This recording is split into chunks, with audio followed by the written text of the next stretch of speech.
start doing damage assessments, any life in danger, and finding out whether there's any bridges or tunnels that are compromised. And so that was the first reaction. You'll be hearing from the team that has been working on that. I also immediately spoke to Governor Phil Murphy to offer any assistance and to find out what is happening in his state, which again was the epicenter. Our teams have been in constant communication with the mayor of New York.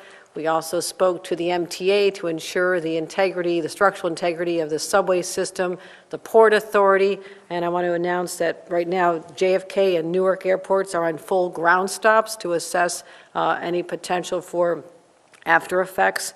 And we've been in contact with the utility companies to make sure that the gas and electric services continue. I will report that Amtrak and MTA are on full schedule, no disruption there at this time.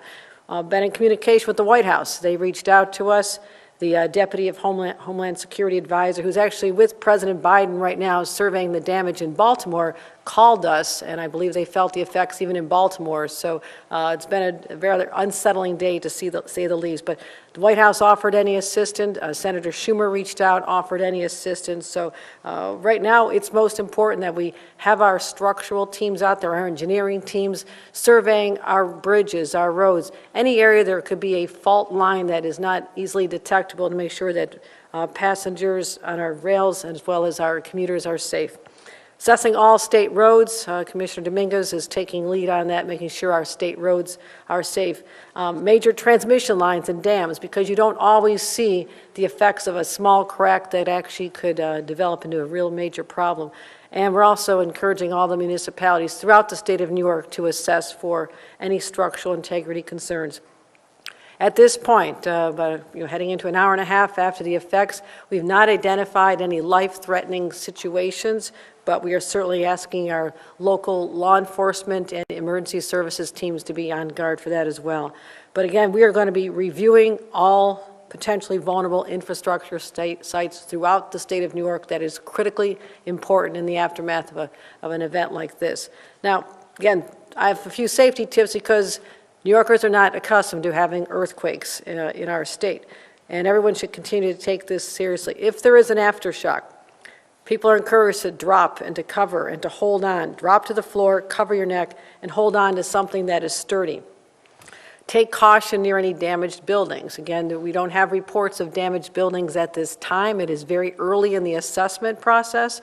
But if there is an after effect, please stay away from buildings, that, especially our high rises.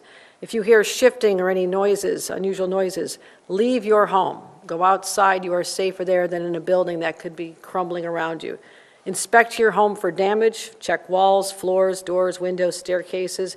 And if you see any damage at all, you may need to relocate while the event is going on. Again, check your own gas lines and water lines to make sure that your family is safe. So stay connected and informed. I will say this, especially with all the national news about what happened in Taiwan with that deadly earthquake just this past week. I think there's a high level of anxiety around earthquakes. The magnitude, which Catherine Garcia and Commissioner Bray will explain, that was a 7.4 magnitude in Taiwan. Again, we are 4.8, and they'll explain the difference.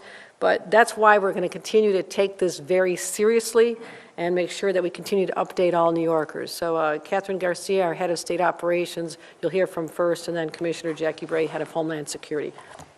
Thank you. Thank you, Governor. I want to reiterate that we have no reports of damage at this time, and that immediately all of the infrastructure agencies activated their policies and procedures to deal with this, because while highly unusual in the state of New York, we do actually have fault lines.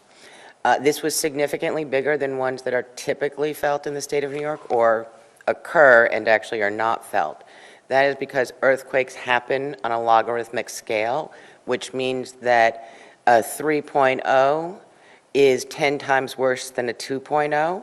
So a 4.0 is 10 times easier than a 5.0. So every one of those makes a significant difference in what you will experience and what the damage could be.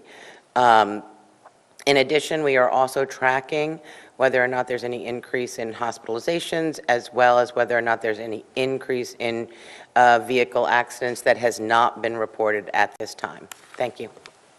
Commissioner Bray?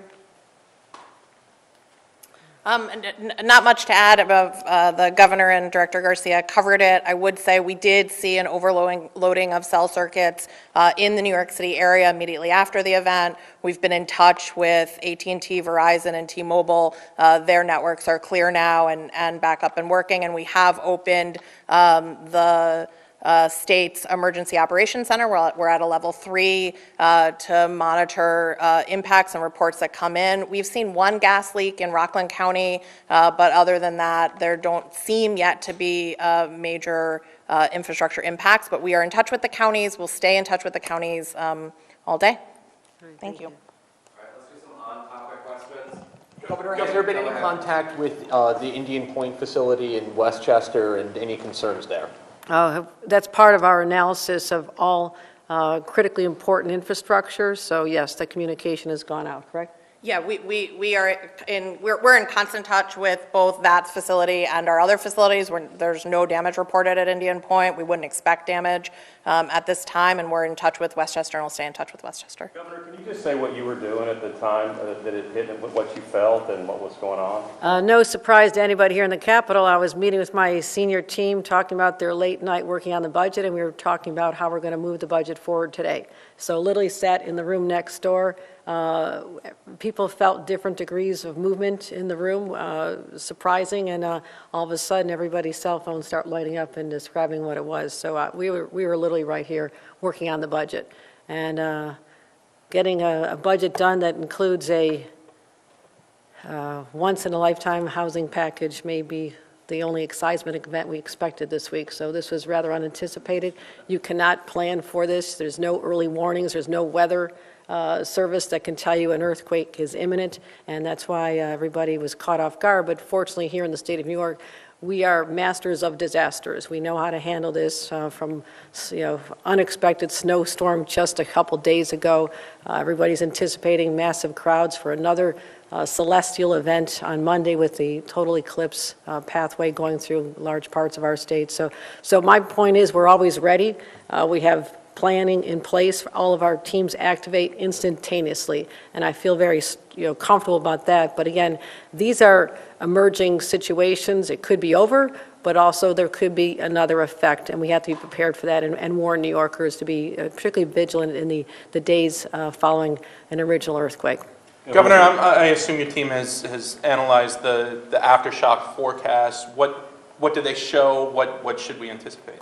Commissioner Bray, the former head of one of the heads of the National Weather Service, is this something you can predict? No, we don't predict earthquakes. We don't predict, the aftershocks aren't predictable, and so obviously we'll monitor USGS's information, but we're not looking at, these aren't forecastable events. Governor, one more, Vaughn. On the ground stop at JFK and the airports, is there a timeline for how that gets We just spoke to them. Do they have a timeline? None of that? Okay, on the ground. We don't have a timeline yet. What they're doing is really confirming that the air traffic control towers are safe to operate in. So as soon as we know, we'll make sure that that's public information. Which airports were those again? I'm sorry. JFK and Newark. Not LaGuardia? Not LaGuardia. Why not LaGuardia? Why not LaGuardia? Because they've redone they have a more recent, I'll let Catherine explain. More recent. We're getting more information, but we suspect it is because they were renovated more recently and meet higher standards. Thanks, everybody. All right, thank you very much, everybody. Appreciate it. Any meeting with the legislative leaders